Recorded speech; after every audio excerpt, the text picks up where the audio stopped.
What's up guys, it's George and Yuyu, and in today's video I'm going to teach you how to feint and 4 ways on how to feint. So the great thing about a feint is that a number of things happen. One, you're confusing your opponent. Your opponent doesn't know where or what punch you're going to throw. 2, you get a reaction, and once you get a reaction, you're able to capitalize on it and take advantage. And the third reason, it sets up different punches. And I'll show you guys the different ways to feint. If you're new to the channel, I love sharing advice on boxing, nutrition, exercise, life of a boxer, behind the scenes footage on boxing events. So if any of those topics interest you, please make sure to subscribe so you can stay up to date with the latest video. Also, I do have a few hand wraps left over. I'm gonna restock in like 2 weeks. So make sure to check out www.yuyuboxing.com and you can purchase either a hat, a shirt, some hand wraps, and the next 10 people that place an order will get a free drawstring backpack. I'm having some trouble with the audio, so I apologize if it doesn't sound that good, but I'm gonna do my best. All right, so the first way to feint is by just doing a jolt. So what that means is you can either replicate a certain movement or punch, or you can change levels. So let me show you. You're in your boxing stance, and very simple. First way, all you're doing is either you change levels again, or you replicate a certain punch. Here. Or I can replicate a punch.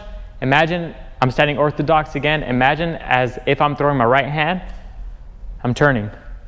I'm not really doing too much with my hands, but I am shifting my body a bit.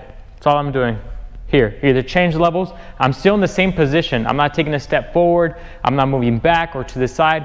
I'm in my boxing stance, and I'm doing this. Here, changing levels, or pretending like I'm throwing a punch.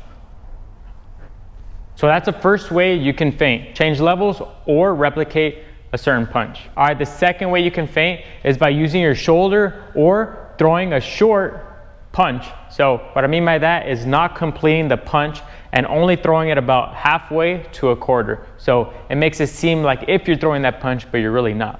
So you're in your boxing stance and you're really gonna use that shoulder to drive and make your opponent think that you're gonna throw that punch. So I'm gonna use the jab, for example. I'm here, I'm doing this, and I'm still doing that motion. I'm changing levels, but now I'm using my shoulder, I'm flicking my jab out there to make my opponent think that I'm gonna throw that jab. So I'm in my boxing stance, I'm here, halfway, or not even halfway, probably like a quarter way. Here, I'm using my shoulder, here, I'm bumping, and I'm bringing my hand out. So in your boxing stance again, doing this. Make it believable. So when you do the feint, you have to try to replicate the actual punch as best as you can to make it believable. Again, second way is using the shoulder or throwing a half punch. I'm gonna do the jab, here. I'm gonna throw the right hand, very similar to the first feint, but now I'm bringing my hand about a quarter ways out.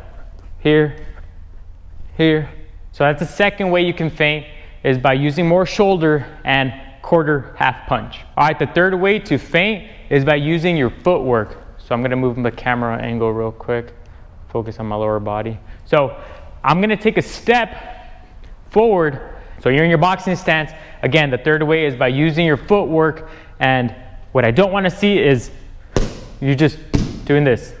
I see a lot of fighters do this, it doesn't work, trust me. So you're in your boxing stance, that's a feint.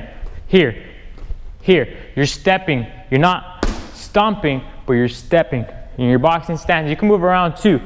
Here, and you come back, boom, and you come back. And make sure you're doing this, keep your hands up, because it could be that you get a reaction and your opponent throws a punch. What you don't want to do is do a feint and drop your hands and get caught. So keep your hands up by your face as you do that feint. Again, we're using our footwork, we're stepping here.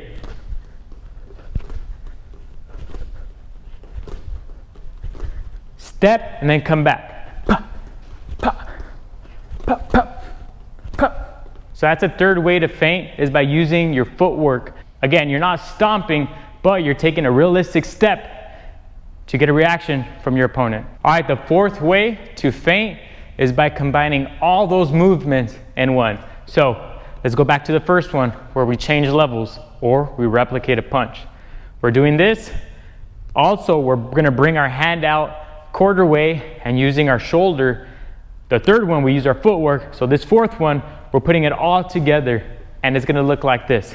So we're doing all those 3 feints that we did prior. We're combining it for the fourth one to make it even more realistic. So you're here in your boxing stance. I'm gonna use the jab as a feint, as an example. So I'm gonna do a half punch, shoulder, and I'm taking a little step. So I'm here, that, real quick. Here, here, and I keep my hands out. I throw it and I bring it back. Not all the way. Again, we're throwing about quarter to halfway, just to get a reaction. Here.